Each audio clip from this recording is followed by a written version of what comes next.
Martin One Robinson. I'm also running for District 3 here.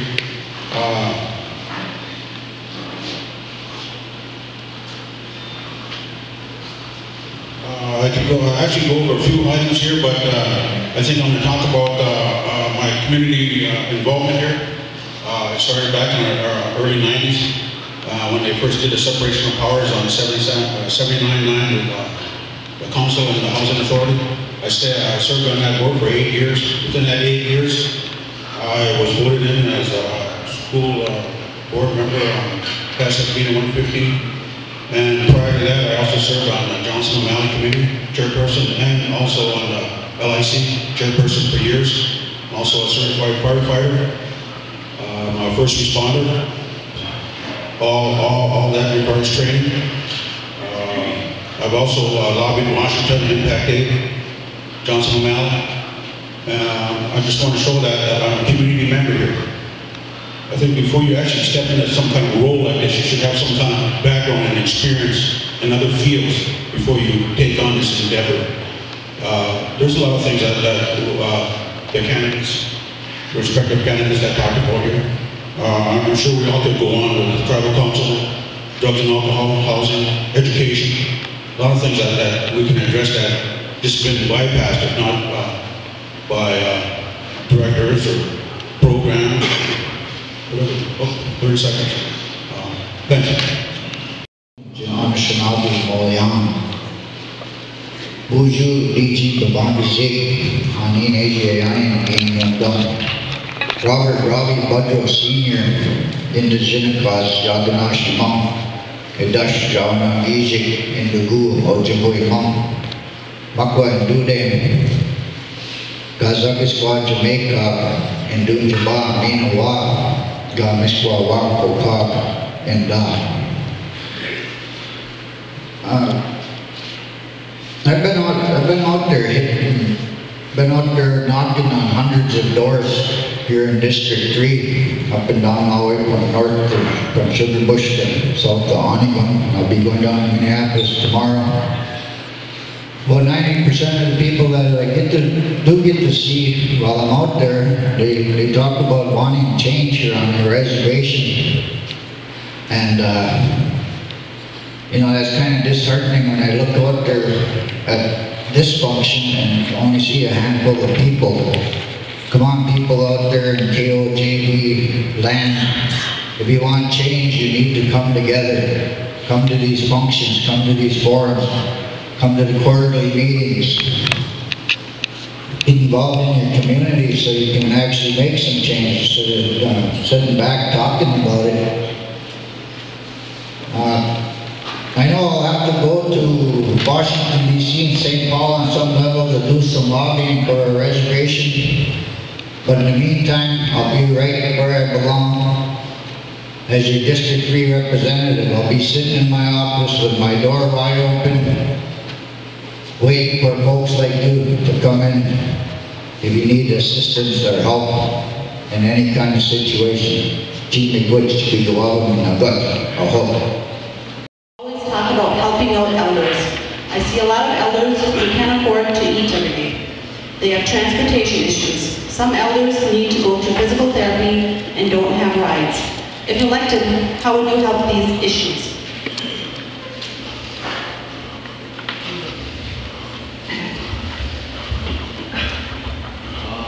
I happen to be one of the elders that really didn't get any help around Leech Way.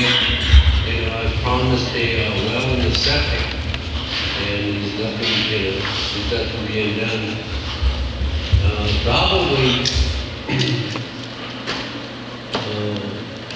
in order to help people, you've got to have communication. And with my situation, I know none of the RTC people knew, but at the same time, there's a lot of elders that are falling through the cracks, so it's probably communication that we need is the direct communication with the council members.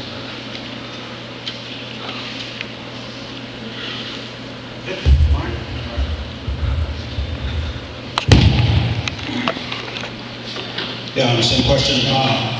I think for the elders, we should have kind of like a resource book or someplace like that that could actually tell you what's all available out there. I'm not even sure if they have a elders division here yet. I know that at one time they had one, and I don't know if it fell through the cracks or not, but yet we always, when we come to these things every 2 years, it's always elders and youth. And each time we never address it, and we talk about it, but nothing's ever addressed. You know, and that's, but what I would like to do, if I'm getting elected, I would like to take part of my salary and put it towards the elders, or put it towards our youth, and sponsor something, and see if we can actually get something done around here, instead of talking about this all the time. I think that's the way I have to do it. And for here, you know, people shouldn't be paid this kind of money here, without not doing anything back for the community, or helping out the people that are supposed to be represented here. Thanks.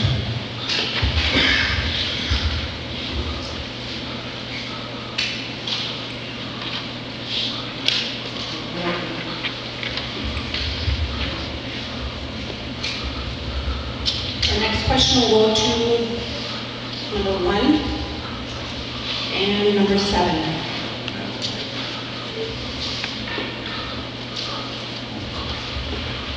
The question is, in the current state of Leech Lake, there are many negatives to tackle that people don't want to discuss. We need to get past this in order to move forward. Name 3 negative issues that need to be corrected in order to get to the positives for our people.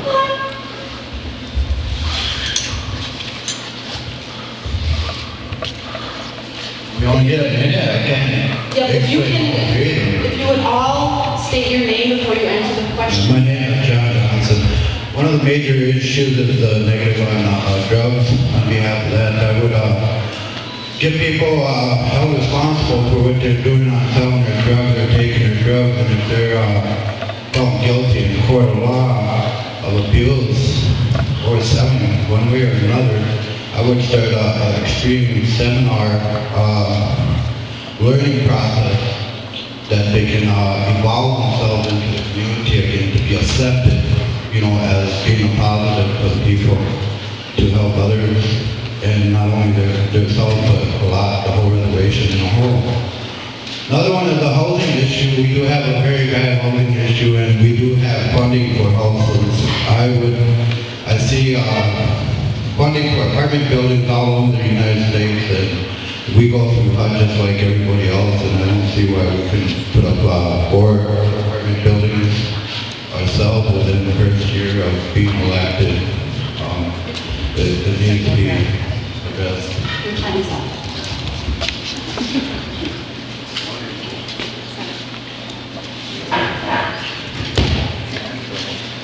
One issue is the definite need for the legislative body to be involved with our tribal government. And again, this will hold the council members accountable.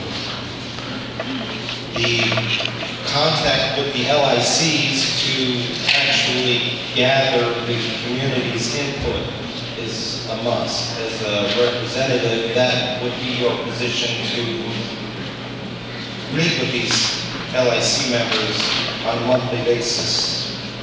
And the third issue is the need for rec centers in the community. I see we have a beautiful facility here at Prescott.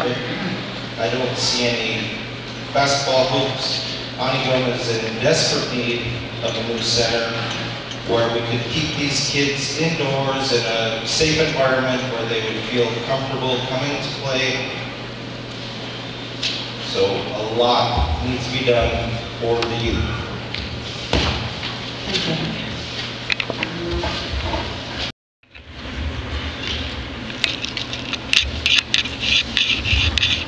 Our next question will go to number 3 and number 4.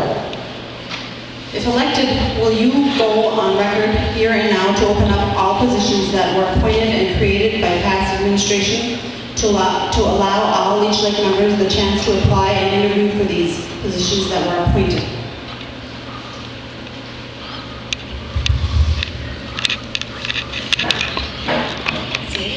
State your name and then you have 1 minute to answer. Okay, well, I'll just go for it.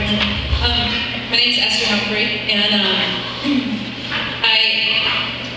although these people Some of them are doing a pretty decent job, but there are those who, if they were evaluated accordingly and evaluated by their division directors who are supposed to be providing those evaluations and overseeing these people's performances, I know that there would be several who would work themselves right out of that job because they haven't earned it and they are unable to fulfill the responsibilities.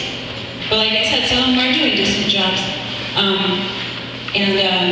As those positions become available, in the meantime, we should be trying to seek education and training opportunities for our young people who can fulfill those positions. We need to start training our young people so that they can come along behind us and take our responsibilities and carry us forward. That's what our young people do.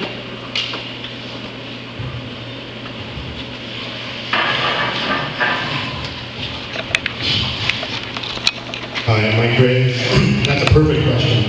I go to every quarterly meeting and I state this. We do not follow policy and we appoint people. There's policies set in place that you have to interview for a job, and when you are in the top 3, the top 10, you should get that job.